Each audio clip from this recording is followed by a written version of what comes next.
Cuando regresé de una visita tranquila con un viejo amigo, esperaba encontrar la luz del porche encendida y el cálido murmullo del hogar esperando detrás de la puerta.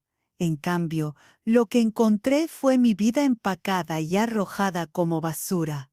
Mi lámpara estaba tumbada de lado sobre el felpudo. Mi maleta descansaba junto a los arbustos, medio abierta. Encima de todo, pegado a un marco de fotos mío con mi hijo, había un papel doblado. 6 palabras sin advertencia, sin explicación, solo una silenciosa eliminación. Lo siento, mamá. Ya no hay espacio para ti. En ese momento, comprendí algo más profundo que la traición. No se trataba solo de ser expulsada, se trataba de ser reemplazada sin pensarlo 2 veces. ¿Alguna vez te has parado frente a tu propia puerta y te has dado cuenta de que ya no perteneces allí? Esa tarde, el aire estaba inmóvil, como la calma antes de una tormenta. Solo había estado fuera unos días, visitando a un amigo en el norte del estado. Nada dramático, sin discusiones, sin tensiones visibles. La casa estaba tranquila cuando me fui. Brendan incluso me abrazó junto al coche y Kayla dijo que regaría el jardín, pero al bajar del transporte en la entrada, algo se sintió mal. La luz del porche no estaba encendida. Las ventanas estaban oscuras. Entonces lo vi, mi maleta colocada cuidadosamente al lado de un contenedor de plástico. Sobre ella una almohada que había cosido yo misma hacía décadas, con los bordes deshilachados por el tiempo, mi lámpara nocturna, 2 fotos enmarcadas, una de mi difunto esposo y otra de los 3, cuando Brendan estaba en la universidad, y junto a ellas, doblada y sujeta bajo un imán, una nota escrita con la letra de Brendan. Lo siento, mamá, no hay espacio para ti.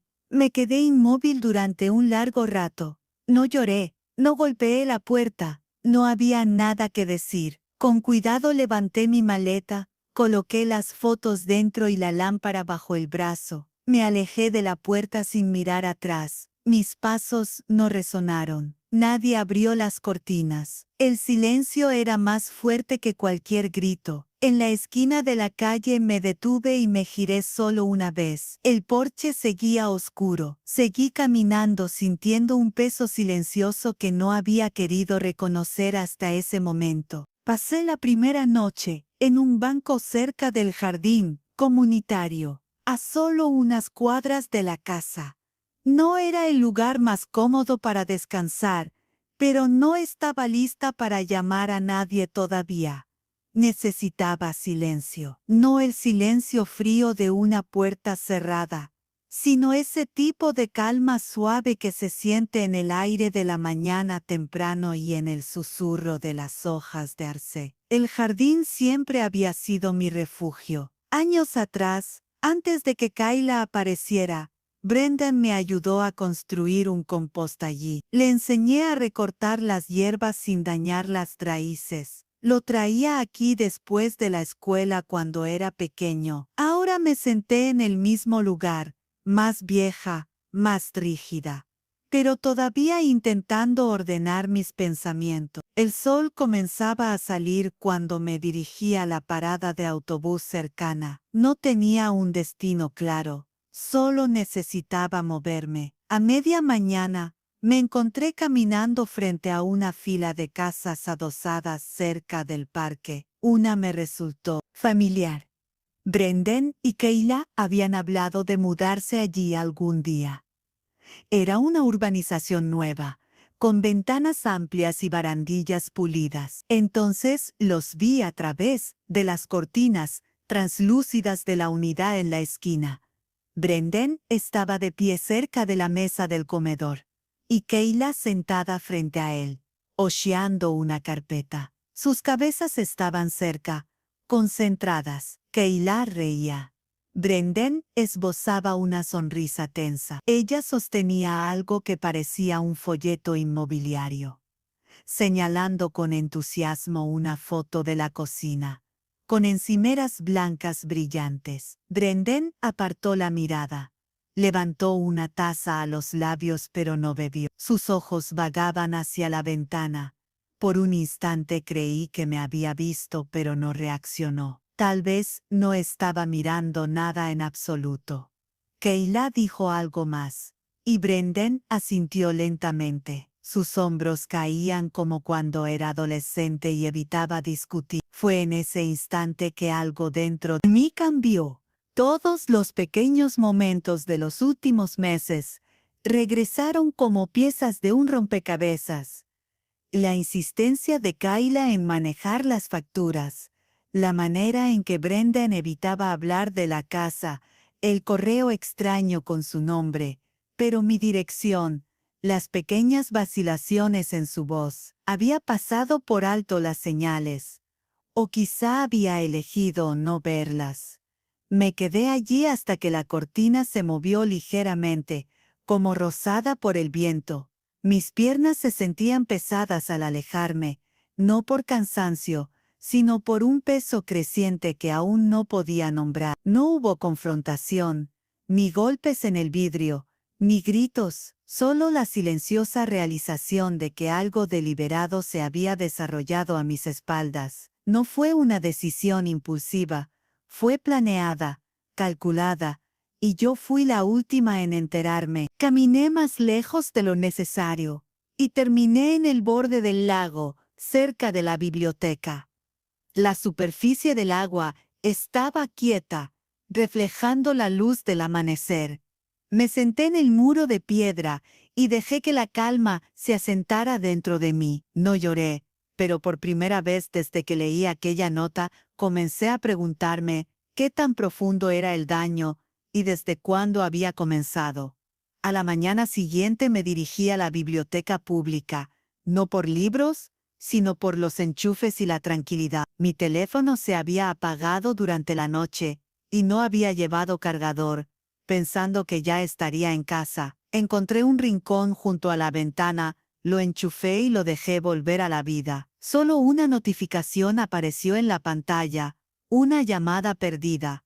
Brendan, sin mensaje de voz, sin texto, solo la hora, alrededor de las 11:42 p.m. de la noche anterior. Me quedé mirándola un momento. No había dado seguimiento. Cerré la pantalla y guardé el teléfono en el bolsillo. Una voz familiar rompió el silencio. Alguien pronunciando mi nombre, primero suave, luego más claro. Me giré y vi a Martina Wilkes. No nos habíamos visto en casi 6 años. Había sido colega mía cuando trabajaba en revisión legal de seguros. Inteligente, aguda, la clase de mujer que leía la letra pequeña con lupa y nunca perdía un plazo. Siempre había llevado su confianza como armadura. Nos abrazamos brevemente. Me preguntó qué me traía por allí y respondí vagamente. Solo pasando el tiempo, asintió, percibiendo que no estaba lista para contar todo. Me ofreció un café de la máquina y nos sentamos junto a la ventana lateral. Tras una charla ligera sobre rodillas que crujen y política, se inclinó y me contó que se había encontrado con Kayla una semana antes en un evento inmobiliario local. Kayla estaba sonriente, hablando de planes para la casa, posiblemente ponerla en venta pronto. Martina asumió que yo ya había reducido mi tamaño y me había mudado. No respondí de inmediato. Ella leyó mi expresión como si fuera un documento bajo revisión. Algo no está bien, dijo. Asentí lentamente, dejando que el silencio lo confirmara. Martina me preguntó si aún tenía acceso al título de propiedad. Respondí, solía tenerlo. Me animó a revisar los detalles de propiedad. Recordó un caso donde una nuera con poder legal había desplazado a su suegra y vendido la casa en menos de 6 semanas. El color me abandonó el rostro, no por miedo, sino por reconocimiento. Había ignorado demasiadas señales, facturas ofrecidas por Kayla, avisos de seguro que Brendan olvidaba entregarme, el chequera desaparecida la primavera pasada. Nada había sido accidente. Esa misma tarde, Martina y yo fuimos a la oficina de correos y alquilé una pequeña casilla. Mi nombre, Mi dirección, aunque solo fuera un pequeño cajón metálico en un edificio federal, un lugar para redirigir cualquier correspondencia que Kayla o Brendan pudieran intentar reclamar. Esa noche, mientras observaba el sol extenderse sobre la acera fuera del refugio donde me había registrado, sentí algo distinto a la tristeza, una especie de claridad silenciosa. La tormenta no había terminado, pero ahora por fin me giraba para enfrentarla. La llave todavía funcionaba. No había puesto un pie en mi antiguo estudio en más de 5 años, pero mi mano reconoció el giro, la ligera resistencia de la cerradura y el empujón suave para abrir la puerta deformada. El espacio del segundo piso, sobre la antigua librería, había sido donde atendía clientes, cuando hacía consultoría a tiempo parcial para reclamaciones de seguros tras la muerte de Richard, y la casa estaba demasiado llena de recuerdos. Había mantenido el alquiler de este lugar como un retiro silencioso. Nadie, salvo Martina y yo, había venido aquí. El aire olía a tiempo comprimido en sí mismo. Polvo y aceite de limón, un leve rastro de tinta de impresora, y la banda seca de los saquitos que había dejado en un cajón. Caminé despacio, tocando el borde de la estantería, corriendo los dedos por el escritorio, donde organizaba pólizas y formularios de pensiones para viudas que no tenían a nadie más. En el armario trasero, bajo una pila de carpetas manila y una taza navideña descolorida, encontré lo que necesitaba, la escritura original, la copia notariada del título. Todo seguía a mi nombre. Brendan no aparecía en ninguna parte, ni siquiera como beneficiario. Me senté en el escritorio y extendí todo frente a mí. Había más. El acuerdo de copropiedad que Richard y yo habíamos redactado al comprar la casa, que indicaba explícitamente que si uno de nosotros fallecía, el otro mantenía todos los derechos. Brendan nunca había sido agregado. Nunca se había discutido. Queríamos que construyera su vida, no la pila de facturas que había mantenido por hábito, agua, electricidad, basura. Todas ahora estaban a nombre de Kayla. Mi nombre había sido borrado. No fue gradual, fue rápido, silencioso, quirúrgico. Una copia de un formulario de solicitud de servicios con firma falsificada estaba encima de un sobre. Pude notar que no era mi letra. Ya habían comenzado a reemplazarme, no solo en la casa, sino en papel, como si nunca hubiera existido. No lloré. En lugar de eso, me levanté, abrí la pequeña caja fuerte a prueba de fuego que guardaba bajo el escritorio y coloqué allí la escritura y el antiguo acuerdo. Añadí una copia de mi identificación y la última declaración de impuestos que todavía listaba la propiedad a mi nombre. Luego la cerré con llave. Miré alrededor de la habitación una vez más. No había fotos de Brendan allí, solo una de Richard y yo en un evento benéfico, riendo en medio de la vida. Cerré la puerta suavemente detrás de mí, no por miedo a que se cerrara de golpe, sino porque algo sagrado acababa de ser perturbado. Al día siguiente, me paré en silencio en el paso peatonal frente a la oficina de Martina, sosteniendo un sobre con fuerza bajo el abrigo. La ciudad zumbaba con movimiento, gente pasando con cafés y audífonos, pensando en reuniones, diligencias, sin imaginar lo que llevaba en mis manos. Martina me saludó con esa mirada seria y directa que siempre tenía. Su oficina todavía olía a lavanda y papel de fotocopiadora, exactamente como la recordaba. Puse los documentos sobre su escritorio sin decir una palabra. La escritura de la casa, el acuerdo de copropiedad de décadas atrás, los formularios falsificados de servicios, los papeles fiscales, las piezas de mí que habían intentado borrar. Martina no se inmutó. Revisó cada página, pasando 2 veces hacia atrás, y se recostó en su silla. Esto no es un error, dijo. Están preparando el terreno para eliminarte, y creo que saben que no te defenderá. Sus palabras no dolieron. Simplemente ocuparon un espacio que había estado vacío durante mucho tiempo, un espacio donde alguna vez fui alguien que actuaba, calculaba riesgos y hablaba con certeza. Luego llamó a un favor. En minutos tenía un nombre. Aship Sterling, una abogada de patrimonio retirada, especializada en protección de activos para mujeres mayores. Según Martina, no solo leía contratos, leía personas. 2 días después, estaba en el porche de la oficina de Aship. La casa era pequeña, ordenada y silenciosa. Ella me recibió con un asentimiento calmado y me llevó adentro. Más mayor que yo, tal vez 5 años, con cabello plateado corto y una presencia que no necesitaba ocupar espacio para imponerse. Le entregué todo, leyó despacio, con ojos que se movían como manos de cirujano. Al terminar, entrelazó los dedos y dijo con firmeza: nada de esto cambia el hecho de que sigues siendo la única propietaria legal. Las utilidades, el correo, el cambio de dirección digital, todo es circunstancial. No hay transferencia legal. Si intentan usarlo para vender o refinanciar,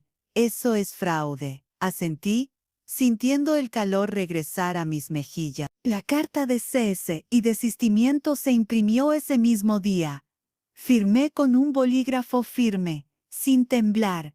Martina organizó un mensajero para entregar un sobre sellado a la oficina de Brendan y otro a la última dirección conocida de Kayla. Ashby también sugirió presentar un memorándum de protección ante el Consejo del Vecindario. Este paso alertaría a agentes inmobiliarios y bancos locales de que cualquier reclamación sobre la casa que no proviniera de mí debía ser tratada con precaución. No los detendría por completo, pero sí lo ralentizaría. Esa tarde me paré en el pasillo de la oficina de Ashby, esperando mi transporte. Me miré en el espejo cerca del perchero. Parecía cansada, pero detrás de mis ojos se asentaba algo nuevo, una firmeza.